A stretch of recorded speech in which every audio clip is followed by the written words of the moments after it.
घटकाला सुरुवात करणार आहोत. याच्या अगोदर लाईव्ह सेशन घेऊन राज्य शासनाने म्हणजेच शिक्षण विभागाने आणि SSC बोर्डाने कोविड-19च्या संदर्भामध्ये शाळा लवकर सुरू होणार नसल्याने आपला काही पाठ्यक्रम किंवा अभ्यासक्रम या शैक्षणिक वर्ष 2020-2021 साठी कमी केलेला आहे, वगळलेला आहे. मात्र त्यानंतर पुढच्या प्रत्येक वर्षापासून आपल्या पाठ्यपुस्तकामध्ये असणारा संपूर्ण पाठ्यक्रम किंवा अभ्यासक्रम हा अभ्यासासाठी असणार आहे. आता कमी केलेला अभ्यासक्रम हा स्वयंअध्ययनासाठी आहे. वगळला, कमी केला याचा अर्थ त्याच्याकडे दुर्लक्ष करायचं असा नाही, तर तो तुम्ही स्वतः असणार आहात. फक्त तुम्ही देत असणाऱ्या परीक्षेसाठी त्या भागावर कुठलेही प्रश्न बोर्ड विचारणार नाही. परंतु भविष्यामध्ये तुम्हाला स्पर्धा परीक्षा द्यायच्या असतील किंवा तुमचं ज्ञान वाढवण्यासाठी निश्चितपणे स्वयं अध्ययनाचा उपयोग तुम्हाला होणार आहे. आणि म्हणून वगळलेला किंवा कमी केलेला पाठ्यक्रम हा तुम्ही स्वतःच्या ज्ञानामध्ये भर घालण्यासाठी अभ्यासायचा आहे. म्हणून तो स्वयं अध्ययनासाठी सोडलेला आहे असा स्पष्ट उल्लेख बोर्डाने केलेला आहे. आणि त्याबद्दलची आपली चर्चा सुद्धा सविस्तर काल झालेली आहे. आज आपण अशा एका प्रकरणाला सुरुवात करतोय की त्यामधला कुठलाही घटक किंवा उपघटक अभ्यासक्रमातून कमी केलेला नाही. संभाव्यता म्हणजेच प्रोबॅबिलिटी हे त्या प्रकरणाचं नाव आहे. 5वं प्रकरण आपण अभ्यासतो. मित्रांनो, मागचं जे प्रकरण आपण अभ्यासलं अर्थनियोजन, फायनान्शियल प्लॅनिंग, त्याच्यामध्ये आपण एकूण 9 लेक्चर्स घेतलेले होते. पैकी पहिले 5 लेक्चर्स हे जे होते ते GSTच्या संदर्भातले आणि नंतरचे 4 हे शेअर्स अँड म्युच्युअल फंड्स याच्यावर आधारित. तुमच्या सुदैवाने त्या प्रकरणातला शेअर्स अँड म्युच्युअल फंड्स या घटकावरचा बराचसा भाग किंबहुना संपूर्ण भाग हा या वर्षीच्या अभ्यासक्रमातून वगळला. त्याचप्रमाणे 4B सुद्धा कमी केलेला आहे. संकीर्ण 4B हा संपूर्ण प्रश्नसंग्रह सुद्धा वगळलेला आहे. अर्थात आपण तो घेतलेला होता, असो हरकत नाही. त्यामुळे निश्चित तुम्हाला त्याबद्दल अधिक माहिती मिळालेली आहे. आता आपण जे प्रकरण पाहतोय 5वं प्रकरण संभाव्यता म्हणजेच प्रोबॅबिलिटी. मित्रांनो, या प्रकरणामध्ये सुद्धा अर्थात हे तुमच्यासाठी नवीन आहे आणि नवीन म्हटलं की त्याच्यामध्ये येणाऱ्या काही संकल्पना अभ्यासायच्या असतात. त्यात काही नवीन संज्ञा येतात, त्या संज्ञा आपल्याला जाणून घ्यायच्या असतात. आणि म्हणून या प्रकरणामध्ये आपण काय काय अभ्यासणार आहोत, तर प्रामुख्यानं संभाव्यता म्हणजे काय त्याची ओळख आपण करून घेणार आहोत. त्यानंतर यादृच्छिक प्रयोग आणि निष्पत्ती, त्याचबरोबर नमुना अवकाश आणि घटना, आणि 4था मुद्दा आहे घटनेची संभाव्यता. तर असे मुद्दे आपण अभ्यासणार आहोत. एक एक मुद्दा आपण विचारात घेणार आहोत. संभाव्यता याची ओळख आपल्याला करून घ्यायची आहे. साधारणपणे दररोजच्या संवादामध्ये, आपल्या दैनंदिन संवादामध्ये वेगवेगळ्या शक्यता कमी किंवा जास्त प्रमाणामध्ये असण्याचा विचार नेहमी त्या संवादामध्ये येत असतो. काही शब्दप्रयोग असे असतात की त्या शब्दप्रयोगांनी आपल्याला याचा अंदाज येतो. मग काय आहे संभाव्यता म्हणजे कोणकोणते नवीन त्याच्याशी संबंधित असे शब्द या प्रकरणामध्ये आलेले आहेत. दोन्ही भाग आपण पाहतोय. इथे मी लिहिलेला आहेच त्याप्रमाणे त्या त्या घटकांबद्दल आपण जाणून घेणार आहोत. To express the possibility in our daily conversation we use the new and unknown words. अशा अनोळखी काही शब्दांचा आपण किंवा नवीन शब्दांचा वापर आपल्या दैनंदिन संवादामध्ये करत असतो. To express the daily conversation, the possibility in our daily conversation we use these words like प्रोबॅबल,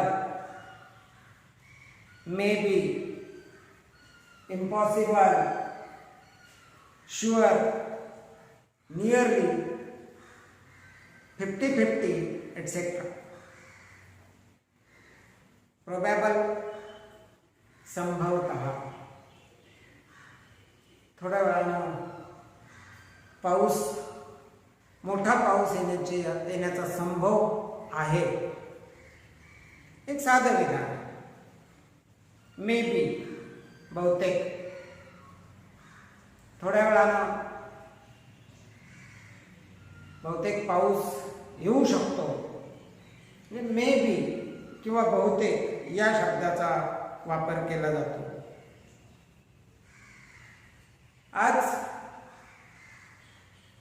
सूर्यदर्शन अशक्यच वाटतं, इम्पॉसिबल. जे इथे सुद्धा संभव आहे, बहुतेक करून आज सूर्यदर्शन होणार नाही, आज सूर्यदर्शन अशक्यच आहे. असे वेगवेगळे अशक्य, बहुतेक किंवा संभवतः या प्रकारचे शब्दप्रयोग आपण वापरतो. इम्पॉसिबल म्हणजे अशक्य, किंवा मे बी म्हणजे बहुतेक, किंवा प्रोबॅबल म्हणजे संभवतः, शुअर निश्चित, त्यानंतर नियरली जवळपास, किंवा 50-50 50-50%, निम्मी शक्यता आहे. मग अशा पद्धतीचे वेगवेगळे शब्दप्रयोग आपण करत असतो दैनंदिन आपल्या संवादामध्ये. आणि मग याच्यावरच आधारित आपल्याला या प्रकरणामध्ये अभ्यास करायचा आहे. त्याच्यामध्ये काही नवीन भाग जो आहे, पहिला जो भाग आहे तो म्हणजे यादृच्छिक प्रयोग, रँडम एक्सपेरिमेंट. मित्रांनो, आपण विज्ञानाचे प्रयोग प्रयोगशाळेमध्ये करत असतो. हे प्रयोग करताना अगोदर आपण दिलेल्या कृतीप्रमाणे कृती करतो, निरीक्षण नोंदवतो आणि त्याच्यावरून त्या निरीक्षणांवरून निष्कर्ष म्हणजे अनुमान काढत असतो, कन्क्लुजन. पण आपले ऑब्झर्वेशन्स अतिशय महत्त्वाचे असतात आणि मग त्या ऑब्झर्वेशन्सवरून आपण त्याचं कन्क्लुजन करत असतो, निष्कर्ष काढत असतो. निरीक्षणांशिवाय निष्कर्ष निघत नाही. पण काही प्रयोग असे असतात की त्या प्रयोगाचे निष्कर्ष अगोदरच माहीत आहेत, म्हणजे फलित म्हणूयात त्याला. निष्कर्ष किंवा फलिते, त्या प्रयोगाची फलिते म्हणजे रिझल्ट्स हे अगोदर माहीत असतात. परंतु त्यापैकी नेमका कोणता निष्कर्ष असणार आहे, नेमकं फलित कोणतं मिळणार आहे, याबद्दल मात्र आपण भाकीत करू शकत नाही. निश्चित असं भाकीत करता येत नाही. अशा प्रयोगांना यादृच्छिक प्रयोग म्हणतात. ज्या प्रयोगाचे निष्कर्ष किंवा ज्या प्रयोगाची फलिते अगोदरच माहीत असतात, परंतु त्याबद्दल आपण निश्चित भाकीत करू शकत नाही, अशा प्रयोगांना यादृच्छिक प्रयोग म्हणतात. पहा, मी व्याख्या लिहिलेली आहे. All possible results are known in advance, but none of them can be predicted with certainty, and there is equal possibility for each result. प्रत्येक फलित जे आहे, या प्रत्येक फलिताबद्दल किंवा प्रत्येक निष्कर्षाबद्दल समान संभाव्यता असते, समान शक्यता असते. अशा प्रकारचे जे प्रयोग आहेत, हे फलित सत्य असण्याची शक्यता समान असते, अशा प्रयोगांना यादृच्छिक प्रयोग म्हणतात. कोणकोणते यादृच्छिक प्रयोग आहेत? त्या प्रयोगांची काही नमुना उदाहरणं मी इथे दिलेली आहेत. पहिला प्रयोग आहे tossing a coin. A coin is tossed, 2 coins are tossed simultaneously, 3 coins are tossed simultaneously. असे वेगवेगळे यादृच्छिक प्रयोग, रँडम एक्सपेरिमेंट पुढे आपण अभ्यासणार आहोत. पहिला प्रयोग आहे टॉसिंग अ कॉइन, नाणेफेक करणे. नाणेफेक हा यादृच्छिक प्रयोग आहे. त्याच्यानंतर येणारे जे निष्कर्ष आहेत ते अगोदरच आपल्याला माहित आहे. मी या बाजूला त्याची चित्र दाखवणार आहे आणि ती चित्र दाखवल्यानंतर तुमच्या लक्षात येईल कोणकोणते ते प्रयोग आणि त्या प्रयोगाची फलित काय आहे, निष्कर्ष काय आहे. मग पहिला प्रयोग आहे हा नाणे फेकणे, एक नाणे फेकणे, टॉसिंग अ कॉइन, ज्याचे निष्कर्ष अगोदर माहित आहे. पुढच्या भागामध्ये आपण ते अभ्यासू. दुसरा प्रयोग आहे थ्रोइंग अ डाय, एक फासा फेकणे. त्याच्यामध्ये पुन्हा वेगवेगळे प्रकार आहेत. एकाच वेळेला 2 फासे फेकणे वगैरे. सुरुवातीला आपण एक फासा जर फेकला तर त्याचे सुद्धा निष्कर्ष आपल्याला किंवा त्याची फलित अगोदर माहीत असतात. तिसरा प्रयोग आहे picking a card from a set of the numbers varying from 1 to 20 or 1 to 25 or from 1 to 50 etc. कार्डांवर 1 ते 20 किंवा 1 ते 25 किंवा 1 ते 50 पर्यंतच्या संख्या लिहिलेली कार्ड आहेत आणि त्यातून एक कार्ड काढणे. निष्कर्ष अगोदरच माहित आहे. जेवढे नंबर लिहिलेले त्यापेक्षा वेगळं कार्ड निघणार नाही. किंवा चौथा प्रयोग जो आहे picking a card from a pack of well shuffled playing cards. योग्य रीतीने पिसलेल्या खेळाच्या पत्त्यातील पान काढणे हा यादृच्छिक प्रयोग आहे. या 4 उदाहरणांप्रमाणे आणखी काही उदाहरणं. समजा आठवड्यातील दिवस आहेत, त्यांची नावं लिहिलेली आणि ती नावं लिहिलेली कार्ड अशी ठेवलेली, तर त्यातून एक कार्ड काढणे. इथे सुद्धा निष्कर्ष अगोदरच आहे, फलित माहीत आहे कोणत्या प्रकारचं कार्ड निघेल. दुसरा एखादा प्रयोग आणखी या प्रकारचा. इंग्रजी महिने आहेत, वर्षाचे इंग्रजी महिने लिहिलेले आहेत आणि मग या इंग्रजी महिने लिहिलेल्या कार्डांमधून एक कार्ड काढणे. इंग्रजी वर्ष आहे, त्या वर्षामध्ये किती महिने आहेत त्याप्रमाणे त्यातून काढलेले जे कार्ड असणार आहे त्याची फलित किंवा सगळे रिझल्ट्स आपल्याला माहीत आहेत. असे हे वेगवेगळे प्रयोग जे आहेत मित्रांनो, ज्या प्रयोगाचे निष्कर्ष किंवा फलित अगोदरच माहीत आहे, परंतु कुठल्याही प्रयोगाबद्दल निष्कर्षाबद्दल निश्चित असं भाकीत आपण करू शकत नाही. मात्र तिथून येणारा जो निष्कर्ष आहे त्याची शक्यता समान असते अशा प्रयोगांना यादृच्छिक प्रयोग म्हटलं जातं. रिपीट करतोय व्याख्या. All possible results are known in advance but none of them can be predicted with certainty and there is equal possibility for each result. हे सगळे प्रयोग झाले. हे रँडम एक्सपेरिमेंट, हे यादृच्छिक प्रयोग झाले.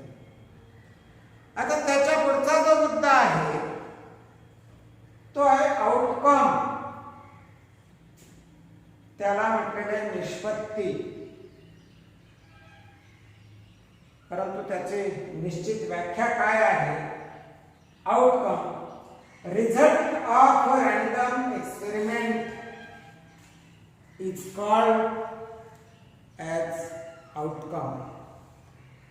Result of a random experiment. Random experiment वरचे पाहिले, हे जे वरचे 6 उदाहरणं आपण अभ्यासली, या 6 उदाहरणांमध्ये जे रिझल्ट्स आहेत त्या रिझल्ट्सला त्या रँडम एक्सपेरिमेंटचे निष्पत्ती असं म्हटलं जातं, आउटकम. दिलेल्या यादृच्छिक प्रयोगाच्या निष्पत्तीला, दिलेल्या यादृच्छिक प्रयोगाच्या फलिताला निष्पत्ती असं म्हटलं जातं. हे फलित, result of a random experiment is called as the outcome. परत आता उदाहरण. मग आता मी पलीकडच्या बाजूला इथे त्याचे चित्र दाखवणार आहे आणि हे चित्र दाखवल्यानंतर मग तुमच्या लक्षात येईल की त्या प्रयोगाच्या किती निष्पत्ती आहेत, आउटकम्स किती आहेत. उदाहरणार्थ पहिला प्रयोग, टॉसिंग अ कॉइन, एक नाणे फेकणे. मित्रांनो, नाणे फेकल्यानंतर एक नाणं जेव्हा आपण फेकतो, बहुतेक सर्व प्रकारचे क्रिकेटचे सामने असतील, अन्य कुठलेही सामने असतील, हे सामने सुरू होण्यापूर्वी कोणाला कोणत्या प्रकारच्या फलित तिथं हवा आहे हे त्या नाणेफेकीवरून ठरलं जातं आणि मग त्याच्यासाठी नाणेफेक करतात. आणि मग नाणेफेक झाल्यानंतर ज्यानं त्या नाणेफेकीचा रिझल्ट जिंकलेला आहे त्याला पहिल्यांदा संधी मिळते त्या प्रकारची त्यांच्या मागणीप्रमाणे. मग आता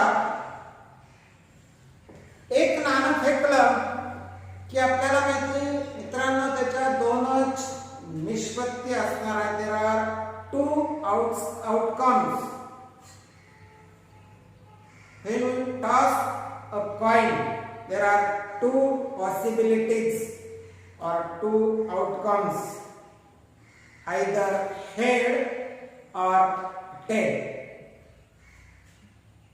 Though head for H for head and T for tail. एकतर नाणेफेक केल्यानंतर पहिल्यांदा वरच्या पृष्ठभागावर 2 पैकी एकच घटक मिळणार आहे. एकतर छापा किंवा काटा. छापा किंवा काटा, हेड और टेल, यापेक्षा वेगळा निष्कर्ष, वेगळा रिझल्ट आपल्याला मिळणार नाही. म्हणजेच तिथे किती आउटकम्स आहेत? There are 2 outcomes. 2 निष्पत्ती आहेत, आयदर हेड और टेल. एकूण निष्पत्ती 2. सेकंड एक्सपेरिमेंट, दूसरा जो यादृच्छिक प्रयोग आहे, थ्रोइंग अ डाय. एक फासा फेकला.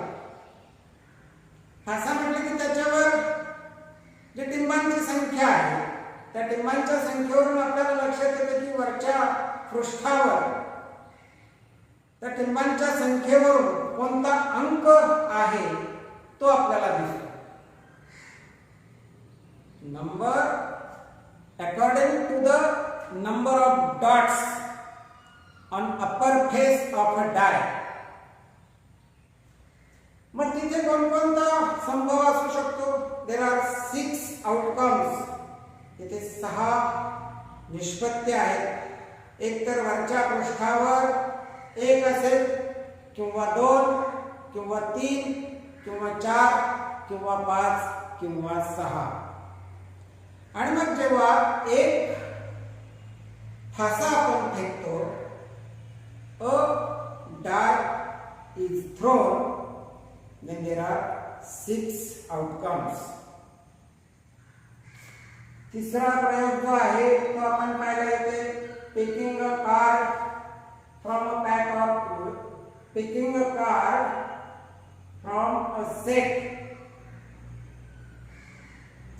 bearing numbers from 1 to 20. असे कार्ड आहेत की त्या कार्डांवर प्रत्येकावर 1 पासून 20 पर्यंत प्रत्येकावर एकच संख्या लिहिलेली आहे. असे 1 ते 20 क्रमाने संख्या लिहिलेली 20 कार्ड आहेत आणि त्या 20 कार्ड मधून एक कार्ड काढलं तर त्याच्यावर येणारा अंक किंवा संख्या कोणती आहे, एकूण निष्पत्ती किती असते तिथे 20 निष्पत्ती असते. There are 20 outcomes. In fourth example, fourth experiment is picking a card from a pack of well shuffled playing cards. योग्य रीतीने पिसलेले 52 पत्ते आहेत. या 52 पत्त्यांमधून काढलेलं कार्ड कोणतं असेल? That means there are 52 outcomes. पत्त्याच्या कॅटमध्ये 52 पत्ते असतात. म्हणजे काढलेलं कार्ड हे त्या 52 पैकीच असणार आहे. याचाच अर्थ तिथे 52 निष्पत्ती आहेत. There are 52 outcomes. त्याबद्दल आपण जाणून घेणार आहोत. त्याच्या पुढचं उदाहरण मी 5वा प्रयोग सांगितला होता तुम्हाला की आठवड्याचे दिवस त्याची नावं लिहिलेलं एक सेट आहे आणि त्या सेटमधून काढलेलं कार्ड जे आहे त्या कार्डवर कोणता वार आहे तो आपण जर पाहिला तर लक्षात येईल की तिथे एकूण 7 निष्पत्ती आपल्याला दिसतात. अशा 7 निष्पत्ती 7 आउटकम्स आहेत. इंग्रजी वर्षाचे महिने, इंग्रजी वर्षामध्ये 12 महिने आहेत आणि मग 12 महिन्यांची नावं लिहिलेलं ती कार्ड त्यांचा एक संच आहे. त्या संचामधून काढलेलं एक कार्ड, त्या कार्डवर 12 पैकीच एका महिन्याचं नाव आपल्याला दिसणार आहे. म्हणजे इथे एकूण निष्पत्तींची संख्या आहे 12. There are 12 outcomes. ठीक आहे. आणि आता पुढे आपण जाणून घेणार आहोत की त्या अभ्यासलेल्या 4थ्या उदाहरणाबद्दल थोडंसं अधिक जाणून घेणार आहोत. त्याच्याबद्दलची बरीचशी उदाहरणं आपल्याकडे आहेत. हे उदाहरण आहे picking a card from a pack of well shuffled playing cards. हे योग्य रीतीने दिसलेल्या खेळाच्या पत्त्यातील कार्ड काढणे. मित्रांनो, याचं या 52 पत्त्यांचं वर्गीकरण सुरुवातीला 2 प्रकारामध्ये होत असतं. हे 2 प्रकार म्हणजे लाल रंगाचे पत्ते आणि काळ्या रंगाचे पत्ते. Red cards and black cards. बरोबर निम्मे निम्मे 52ची विभागणी 50-50% केली, निम्मे निम्मे केली की प्रत्येकामध्ये 26 कार्ड येतात आणि म्हणून 26 कार्ड आहेत रेड कलरचे आणि उरलेले 26 आहेत ब्लॅक कलरचे. मी तुम्हाला ते कार्ड सुद्धा इथे दाखवतो, पत्ते सुद्धा दाखवतो तुम्हाला मी ते, तुम्ही ते पहा. त्याच्यामध्ये हे जे 52 पत्ते आहेत त्यात 26 पत्ते हे लाल रंगाचे आहेत आणि उर्वरित 26 पत्ते हे काळ्या रंगाचे आहेत. परत या 26 ची विभागणी आणखी 2-2 गटामध्ये केलेली. तर या 52 पत्त्यांमध्ये 4 संच असतात. पहिले 2 लाल आणि काळे, रेड आणि ब्लॅक कलरचे कार्ड. नंतर पुन्हा त्यांची 2-2 गटामध्ये विभागणी झालेली आहे. त्या 26 रेड पत्त्यांपैकी 13 लाल पत्ते हे हर्ट म्हणजे 13 पत्ते हे बदाम 13 लाल पत्ते बदामचे आणि उरलेले 13 लाल पत्ते डायमंड म्हणजे चौकटचे असतात. 13 बदामचे, 13 चौकटचे. 13 बदामचे म्हणजे लाल रंगाचे, 13 पत्ते चौकटचे तेही लाल रंगाचे, 13 अधिक 13 26 पत्ते हे लाल रंगाचे झाले. उरलेलं 26 पत्ते काळ्या रंगाचे आहेत, त्याचीही विभागणी पुन्हा 13 पत्त्यांमध्ये झालेली. त्यापैकी पहिले जे आहेत 13 पत्ते काळ्या रंगाचे क्लब, हे जे आहेत 13 पत्ते किल्वरचे आहेत काळ्या रंगाचे, आणि उरलेले 13 पत्ते जे आहेत काळ्या रंगाचे 13 स्पेड म्हणजे 13 पत्ते हे इस्पिकचे आहेत. असे 4 संच आहेत. बदाम, चौकट, त्यानंतर किल्वर आणि इस्पिक असे 4ही संचामध्ये प्रत्येकी 13 पत्ते असतात. म्हणून 4 गुणिले 13 बरोबर 52 पत्ते त्या खेळण्याच्या पत्त्यांच्या कॅटमध्ये आपल्याला दिसतात. आता हे पत्ते पाहिल्यानंतर याबद्दल आणखी काय माहिती आपल्याला घ्यायची. या पत्त्यांची वर्गवारी आणखी वेगळ्या पद्धतीने केलेली आहे. यातले काही पत्ते आपल्याला चित्रयुक्त पत्ते दिसतात. हे 13 पत्ते कसे आहेत त्या 13 पत्त्यांचा क्रम सांगतो. एकतर 1 पासून सुरुवात केलं तर 1 2 3 4 5 6 7 8 9 10. 10च्या पुढे गुलाम, राणी आणि राजा, किंवा उलट राजा, राणी, गुलाम. 10 9 8 7 6 5 4 3 2 आणि 1. प्रत्येक 13 पत्त्यांच्या संचामध्ये असे हे घटक असतात. त्यातलं राजा, राणी आणि गुलाम, किंग, क्वीन अँड जॅक, हे जे 3 पत्ते आहेत यांना चित्रयुक्त पत्ते म्हणतात. King, queen and jack are the face cards. हे चित्रयुक्त पत्ते, फेस कार्ड. मग आता एका 13 पत्त्यांच्या संचामध्ये एक राजा, एक राणी, एक गुलाम, किंग, क्वीन अँड जॅक, हे 3 पत्ते 13 मध्ये असे 4 संच आहेत. म्हणजे 3 चौक 12. त्या 4 संचामध्ये एकूण 12 पत्ते हे